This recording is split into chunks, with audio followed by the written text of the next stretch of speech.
Hello, welcome to Inner Alchemist Tarot, where you are your own alchemist. Thank you for being here. Let's see what Spirit has in store for us. Hello, Gemini. Welcome to your weekly reading for October 31st through November 7th. The cards have been cut and pre-shuffled with your energies. I'm just going to warm them up as I go along here. Thank you, Spirit, so much for these messages that are about to come forward for Gemini and rising sign as well. I'm going to draw from the oracles first, then draw from the tarot, get some clarifier cards, draw some more oracles, and see what we have for you, Gemini. This is a general reading, so put the pieces where they go for you. Not all the messages may apply. Take what you need, leave the rest. Some of the messages may be very unique to you. So let's see what we have. May you be doing well, Gemini. Renewal and spark.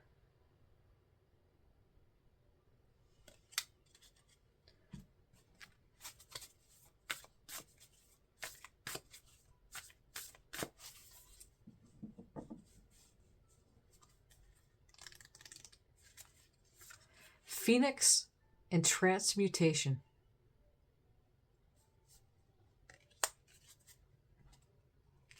Okay, let's draw from the tarot and see what these oracles are saying for us, Gemini.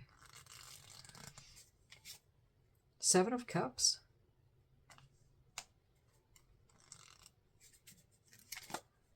Eight of Cups.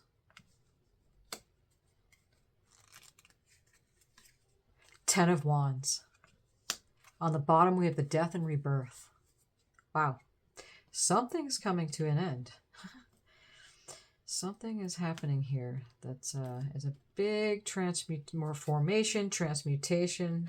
Both in two cards, like very powerful in one reading. It's this is big.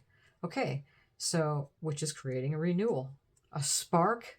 You know, something that you may have lost, things that may have been getting a little dull. Seven of Cups is coming in. Seven of Cups is having to choose, make a decision on which to choose from here. Some things may lead you down to certain paths and not quite sure, but also dreaming too. You know, these are your dreams. They could represent that. There may be some indecisiveness and not knowing which one to choose. What's the Seven of Cups? The Lovers. Okay. Well, I'd have to say something is that Lover's card is Gemini energy. You know, it could be two people coming together, but also it's that masculine and feminine within yourself. And then receiving guidance. See this angel coming in? The sun is just beaming down. And so that angel is the ones that the feminine's asking the question. Just take my socks off here. Getting kind of warm. You see that the feminine's looking up to the archangel with the question, and the masculine's looking over at the feminine. So there's a lot of metaphors in this card.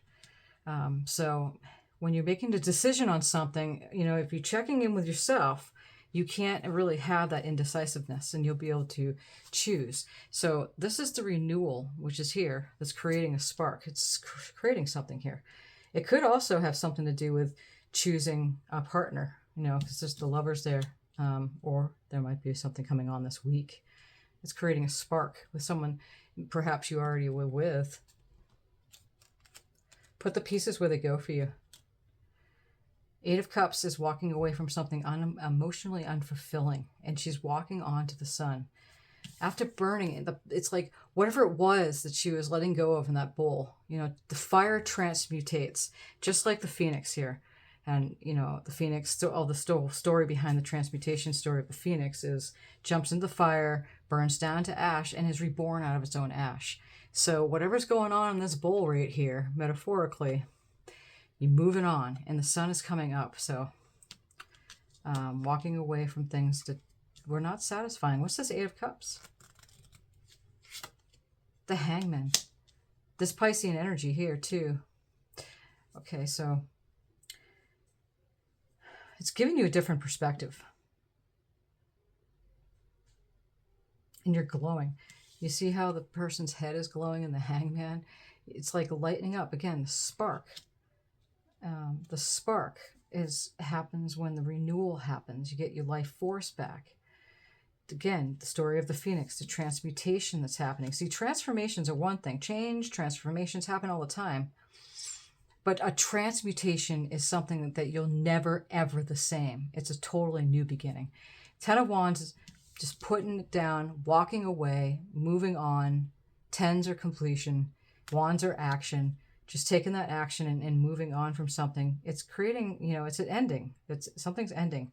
It could have something to do within yourself, something very personal that's going on. And bringing a rebirth. This is also Scorpio energy, and November 1st is the new moon in Scorpio too. So big supportive energy there. On the bottom here, we have actually, you know what? Yeah, I'm still going to use that card. What is this Ten of Wands, Spirit? The Two of Pentacles. And the Two of Pentacles represents, of course, choice. Kind of weighing one or the other. If you notice this card here, there's a big tall ship right here, and it's coming in. It's closer, and there's a small ship over there, and they're kind of turbulent waters. So again, weighing something back, going back and forth about something.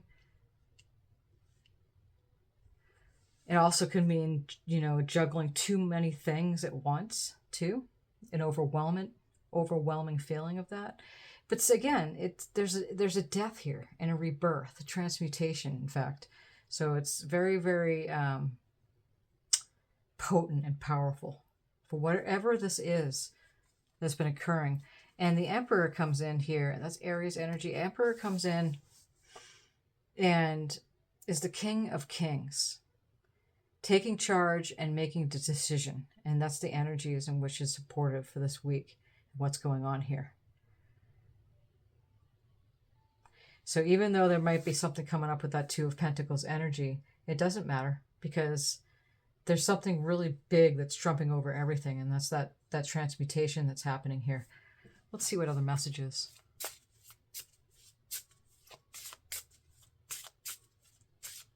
What a beautiful reading. Renewal, transmutation, death, rebirth. It's very obvious. Court the Too Good and True. Number 35. So any of the combination in numbers too. This is 29.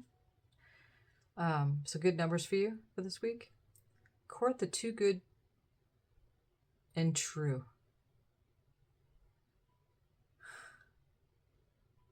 And I'm going to put that right next to that Lover's card. Flock Together, number 34. And one more. Float Like You Mean It, number 41. Lovey. It's beautiful. Well, I guess they say what they mean there, right? Flock together, court the too good to be too good and true, and float like you really mean it. I was just describing this card in another reading. That seahorse, and you can notice the tail is a spiral. It's one of the biggest universal symbols all over the planet. It's everywhere. And then the seahorse, this horses represent freedom and independence. And there's also the horses like the unicorn and the Pegasus in mythologies, mythological horses. That seahorse is in its element of water, which is emotions. It represents emotions. Intuition, even. You could go as far as that. Float like you mean it.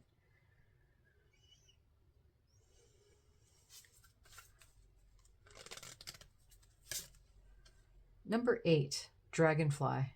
Have confidence during this time of great joy, renewal, and connection to spirit. So there you go. There's another confirmation. Renewal was the first card that we drew with the Dragonfly. And I'm going to do one more. Beware. Be careful who you trust at this time. Number 3. That's interesting to come in. Since we have a little bit more time, why not? I'll do one more.